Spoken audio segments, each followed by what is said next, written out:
Muy bien. Compartimos pantalla.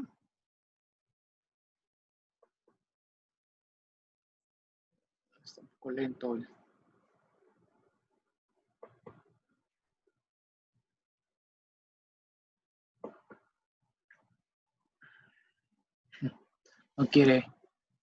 No quiere tomar el botón de compartir pantalla.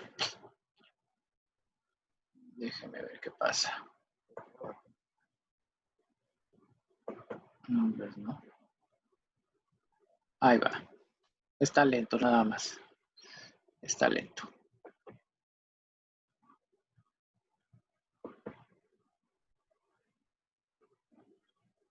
Ok. ¿Sí están viendo la pantalla? Apenas se está poniendo. Se está poniendo para compartir. Sí. Se está poniendo. Ustedes me dicen cuando ya aparezca.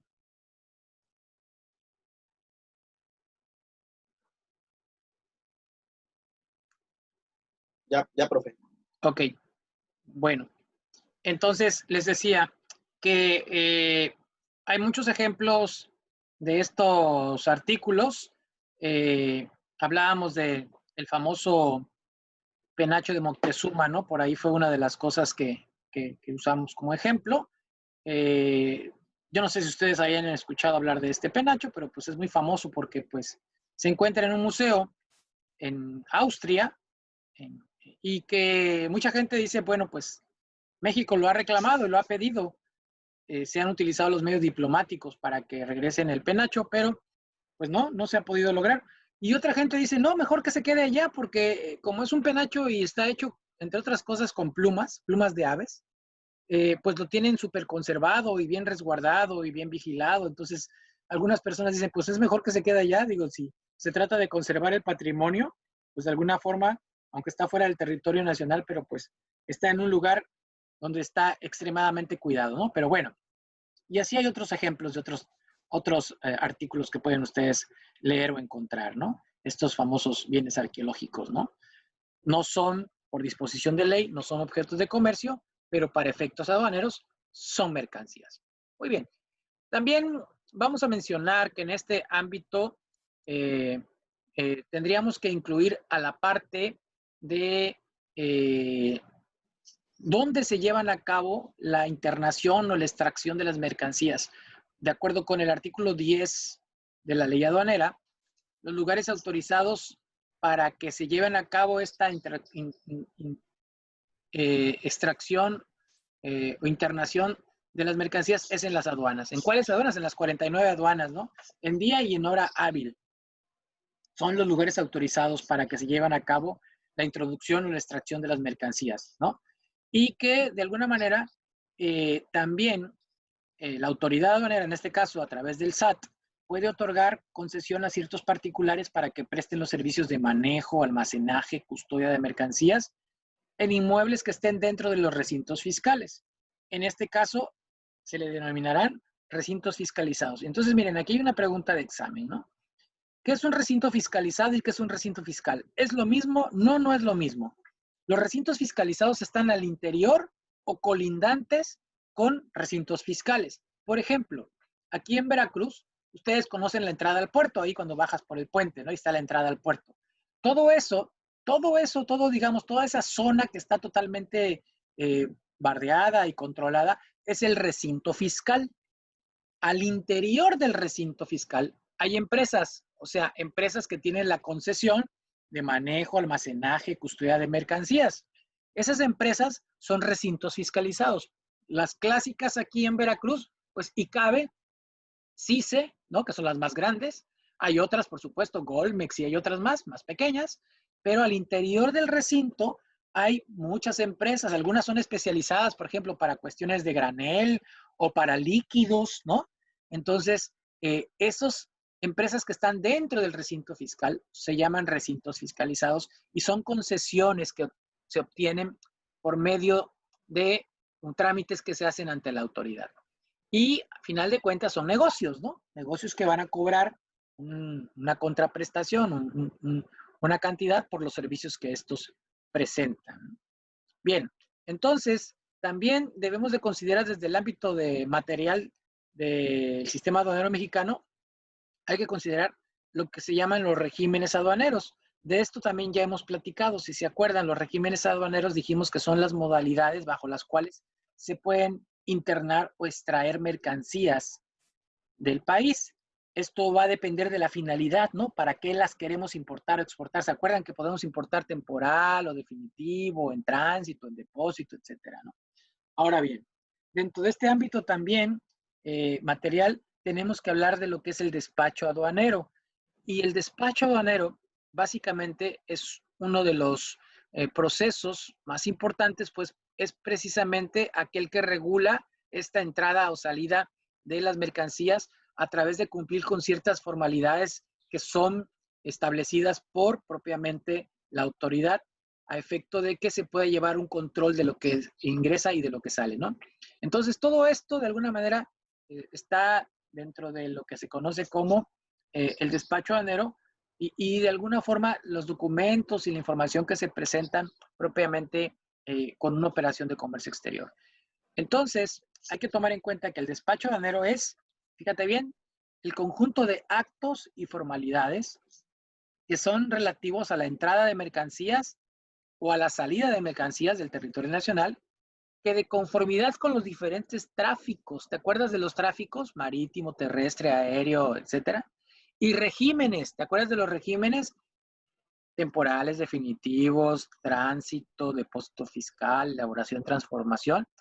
Están establecidos en el ordenamiento legal, que es en este caso la ley aduanera, deben realizar en la aduana, o sea, deben de realizarse ¿dónde? En la aduana, ¿sí? ¿Ante quiénes? Ante las autoridades aduaneras. ¿Quiénes? ¿Quiénes deben de hacer eso? Pues los consignatarios, destinatarios, propietarios, poseedores, tenedores en importaciones y los remitentes en las exportaciones, así como los agentes aduanales. Recuerda que los apoderados aduanales no, porque los apoderados aduanales es una figura que está derogada de nuestra legislación. No existen los apoderados. ¿Te acuerdas que hay una figura nueva que se llama representante legal? Ya lo vimos la clase anterior. Ok. Hasta aquí vamos bien. Janet, Martín, ¿sí? Más o menos. Sí, profe. ¿Quién me va siguiendo, Janet? Sí, profe. Muy bien. Entonces, ¿qué pasa en este despacho aduanero?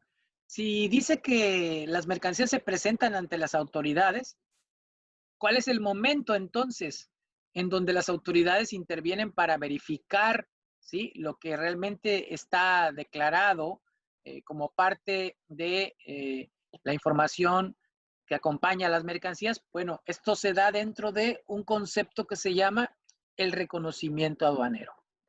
El reconocimiento aduanero consiste en el examen de las mercancías, tanto de importación como de exportación, así como de sus muestras, para llegarse de elementos que ayuden a precisar la veracidad de lo declarado.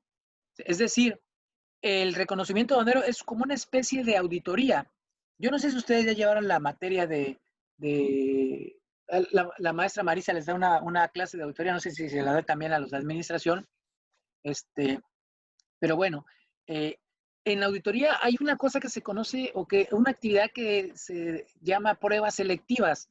¿Qué significa esto? Que cuando va a revisar, digamos, un rubro en particular, una cuenta o las operaciones que tienen que ver con una cuenta, una auditoría no revisa todas las operaciones. Imagínense, ¿no? Una empresa, no sé, enorme, Bimbo, Tamsa, ¿no? Los auditores no van a volver a checar todas las operaciones, ¿verdad? Sino van a hacer pruebas selectivas, van a tomar algunas eh, al azar, ¿verdad? A lo mejor algunas por monto, otras por fecha, otras por qué sé yo, ¿no? O sea, y van a verificar que esas operaciones estén bien registradas y correctas. Bueno, en un símil o en una analogía de lo que es el reconocimiento aduanero, la autoridad lo que hace es que va a revisar parte del embarque, documental y físicamente.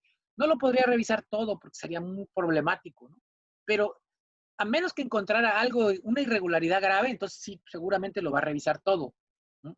Pero si no, entonces pues va a ser una prueba selectiva como para comprobar que la veracidad de lo declarado en cuanto a ciertos conceptos. Es decir, fíjate bien lo que se va a checar en el reconocimiento aduanero. Las unidades de medida señaladas en las tarifas de la ley de los impuestos generales de importación y exportación. Es decir, las mercancías, ustedes saben, se pueden, digamos que cuantificar de acuerdo a ciertas unidades de medida, dependiendo la naturaleza de la propia mercancía. Por ejemplo, hay mercancías eh, que se controlan o se miden en pesos, o sea, en peso me refiero, en kilos, o en piezas, o en litros, o en, no sé, cabezas, en fin, depende de la naturaleza de la mercancía, ¿no? Entonces, la tarifa tiene unidades de medida preestablecidas de acuerdo a las fracciones arancelarias, es decir, las fracciones arancelarias llaman específicamente a la unidad de medida de la tarifa. Eh, que a veces la unidad de medida de la tarifa no es precisamente la unidad de medida de comercialización. A ver, fíjense, aquí viene una cosa interesante. Pongo un ejemplo sencillo. Tornillos. Vamos a suponer que vamos a comprar un embarque de tornillos muy especializados para fijar unas torres de estas altas, de alta tensión. Entonces son tornillos, no son tornillitos así desde los que usas en tu casa, ¿no? Sino super tornillos. Entonces, con mi proveedor, yo le compro, no sé, 12 super tornillos con sus tuercas de dimensiones inmensas y él me los vende por pieza, o sea, me los comercializa por pieza, ¿sí? Pero la tarifa dice que los tornillos, la unidad de medida es por peso, es decir, en kilos. Entonces yo tendría que pesar esos tornillos, saber cuánto pesan los tornillos para que en el pedimento, en el campo de unidad de medida de la tarifa, yo lo declare en peso, en kilos. Y en el campo unidad de medida de comercialización, lo declare en piezas. Esto es posible, esto es común, esto se da normalmente. Porque recuerden que si donde se clasifican los tornillos, o en la fracción arancelaria de los tornillos, se clasificaran un gran número de tornillos, y si esto se llevara el control nada más por unidades, imagínate, ¿no? ¿Qué problema sería realmente llevar la estadística de cuánto volumen de ese tipo de productos se está introduciendo o extrayendo de territorio nacional en función de piezas, porque pues hay tornillitos y hay tornillotes, ¿no? Entonces aquí la tarifa lo concentra todo en peso. ¿Sí se entiende esto? Sí, profe. Ok. Entonces es importante que observen que las unidades de medida de la tarifa pueden coincidir con las unidades de medida de comercialización. Pueden, pero también pueden no coincidir. Y en el pedimento se declaran las dos. Se declaran las unidades de medida de la tarifa y las unidades de medida de comercialización, aunque en algunos casos coincide, ¿sí? Ahora bien, también, recuerda, estamos hablando del reconocimiento aduanero, ¿eh? Estoy hablando del momento en que el mecanismo de selección automatizado determinó reconocimiento aduanero y están reconociendo las mercancías. También se va a verificar el número de piezas, es decir, si es por 12 piezas, pues que sean 12 piezas, ¿no? Ni de más ni de menos. Y que sean las mercancías que están declaradas en el pedimento, que no vengan otras cosas que tienen ahí. El volumen, por ejemplo, esto podría estar relacionado, no sé, se me ocurre a mercancías que, como productos a granel, ubican ustedes que hay barcos graneleros que transportan el granel en sus bodegas, ¿no? Entonces, el volumen se refiere a los metros cúbicos o a las toneladas, ¿no? Del producto que en un momento dado se están comercializando. Y cualquier dato que permita, miren, esta es la clave, cuantificar la mercancía. O sea, primero que nada, lo que la autoridad tiene que checar es que lo que está declarado de impedimento en cantidad coincida con lo que se está presentando a la aduana. Obviamente también, por otro lado, van a checar la descripción. No nada más se pone la fracción arancelaria, se tiene que poner una descripción de la mercancía, ¿verdad? Una breve descripción sencilla, pero que nos diga en unas cuantas palabras de qué se trata, qué es lo que se está presentando ante la aduana. La naturaleza de la mercancía, pues esto va a depender del tipo de producto, ¿verdad? No sé, aquí podrías decir que son manufacturas de vidrio, manufacturas de cartón, o ya no sé, tela, etcétera. El estado aquí se refiere a si es un bien usado o un nuevo, ¿sí? Esto es importante también, declarar si se trata de un bien nuevo o usado. El origen es de acuerdo con reglas de origen, ¿sí? ¿Cuál es el origen de la mercancía? Es decir, ¿dónde se considera que la mercancía es originaria? Ojo, no confundir el origen con procedencia. Recuerden que la procedencia no da origen. Por ejemplo, yo puedo comprar un teléfono celular en Estados Unidos, ¿sí? Y me lo traigo para acá, pero ese teléfono originalmente fue hecho en China. Entonces el teléfono sigue siendo originario de China, aunque procede de Estados Unidos. Es decir, procedencia no te da origen, pero en el pedimento se declara tanto el origen como la procedencia. ¿Y el origen, te acuerdas cómo se demuestra el origen? ¿Quién se acuerda, Martín, Janet? ¿Cómo se demuestra el origen? ¿Cómo se llama el documento? ¿No se acuerdan? Es como el acta de nacimiento de las mercancías. Dijimos que se llama certificado de origen, ¿sí? Así es como yo demuestro que mi mercancía es originaria de un país o de una región en particular, ¿ok? Y demás características de las mercancías, eso hay que declararlo en el pedimento y eso es lo que va a checar la autoridad. Y por último también va a checar la autoridad los datos que permitan la identificación de las mercancías cuando éstas existan. A esto se refiere a aquellas mercancías que son susceptibles de identificarse individualmente, es decir, como los números de serie o como los números de VIN que tienen los automóviles. Los automóviles tienen un número de VIN, normalmente está sobre el tablero, si lo ves a la parte de donde está el conductor, pero desde afuera, ¿verdad? Desde el cristal hacia adentro. Ahí está un numerito, son 17 dígitos alfanuméricos, ¿verdad? Y cada dígito significa algo. Entonces, no hay otro automóvil en el mundo, aunque sea del mismo modelo, de la misma marca, pero el número de VIN va a ser diferente. Esa es una mercancía que se puede identificar individualmente, ¿sí? Igual, por ejemplo, la mayoría de los artículos electrónicos tienen números de serie. La computadora de la que yo te estoy hablando en este momento, y seguramente tu computadora, Martín, y no sé si Janet está en compu o está en teléfono, pero seguramente nuestros equipos, los 3 equipos, tienen número de serie. O sea, hay otras computadoras iguales a las nuestras, del mismo modelo, pero no tienen el mismo número de serie, porque ese número de serie es individual, ¿sí? Es el famoso serial number, ¿no? Entonces, bueno, si las mercancías tienen número de serie, hay que declararlo. Ahora, si las mercancías son a granel o no tienen número de serie, pues no hay obligación de declararlo. Pero lo que hace la autoridad es que lo verifica en el reconocimiento aduanero, ¿no? Recuerda que el reconocimiento aduanero es parte de las facultades de comprobación que tiene la autoridad. Es decir, la autoridad hace esto como una manera de corroborar de que lo que se está presentando a la aduana es realmente lo que está declarado. Ojo, recuerden que la aduana no puede revisar todos los embarques, sería una locura, no podría con todo, ¿no? Sería un cuello de botella ahí, bárbaro. Por eso el mecanismo de selección automatizado determina, ¿sí?, unos porcentajes con respecto a cuántos reconocimientos se van a hacer y que esto también está un poco en función de un análisis de riesgo que hace propiamente el sistema, ¿no? O sea, de alguna manera trabaja con toda la información. Recuerden que el pedimento tiene mucha información, entonces el sistema de alguna forma a través de algoritmos determina a quienes sí se les hace el reconocimiento y a quienes no, ¿no? Habrá empresas a las que casi no se les haga reconocimientos aduaneros. Ok, y todo esto dentro de este ámbito material también nos lleva a hablar de los regímenes aduaneros de los cuales ya platiqué. Y aquí hay un pequeño cuadro que nos presenta el material. Está sencillo, ¿no? Muy interesante. Los regímenes aduaneros aquí están. Definitivos y temporales son los más importantes. A su vez, estos se subdividen en importación y exportación, o sea, definitivos de impo, definitivos de expo, o temporales de impo, o temporales de expo. El depósito fiscal, que también ya hemos hablado de él. El tránsito de mercancías, que a su vez puede ser tránsito interno o tránsito internacional. El tránsito interno normalmente lo vemos con aduanas interiores y el tránsito internacional es cuando la mercancía solamente cruza el país, ¿no? ¿Se acuerdan en el ejemplo de una mercancía que va para Guatemala y se compró en Estados Unidos? Pues va a cruzar México por tierra, entonces se hace a través del régimen de tránsito de mercancías internacional. Elaboración, transformación y reparación, el recinto fiscalizado, bueno, esos son un poco más especializados. Es un recinto fiscalizado. ¿Te acuerdas que hace rato hablábamos de los recintos fiscalizados?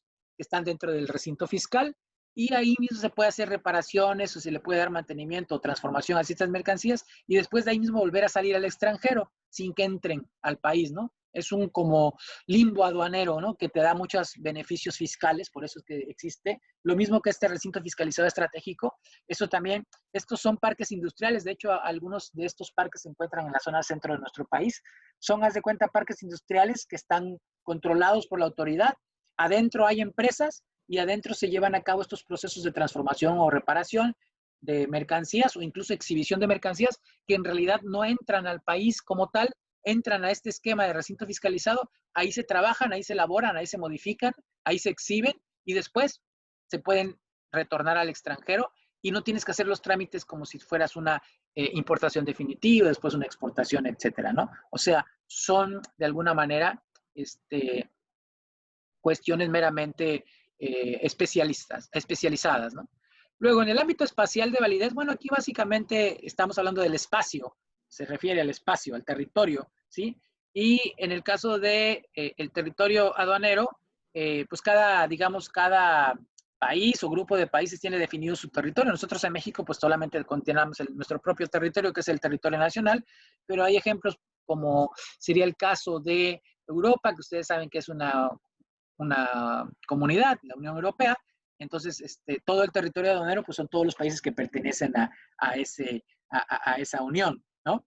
Pero también tenemos que hablar de que no nada más es la parte del territorio propiamente, sino también las aguas que están situadas al interior y también lo que sería la parte de el mar adyacente, ¿no? De los litorales, que miren, se extiende hasta 200 millas marinas contadas desde la línea de base a partir de las cuales se mide la anchura del mar territorial. Es decir, que México también tiene, digamos, una riqueza como parte de su territorio a través de esto que se conoce como el mar adyacente, el mar territorial, y lo que se genere ahí, pues es parte, se considera como propiamente territorio nacional, ¿no?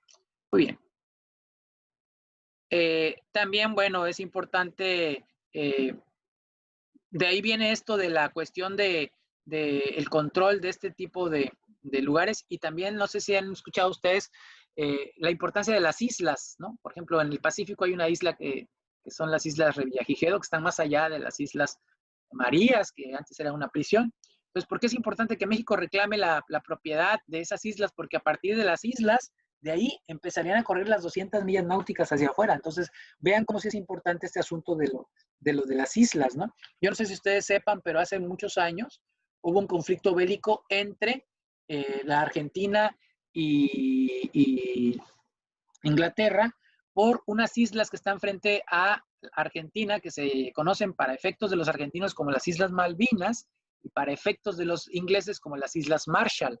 Es territorio inglés y hubo una guerra ahí hace unos 20 años, más o menos, un poquito más, porque estaban reclamando la titularidad de esas tierras los argentinos. Estrictamente hablando, pues, les pertenecen los argentinos, ¿verdad? Pero los ingleses tienen ahí intereses desde hace muchos años, tienen una base militar ahí, y bueno, los ingleses han preservado o han conservado, ¿verdad?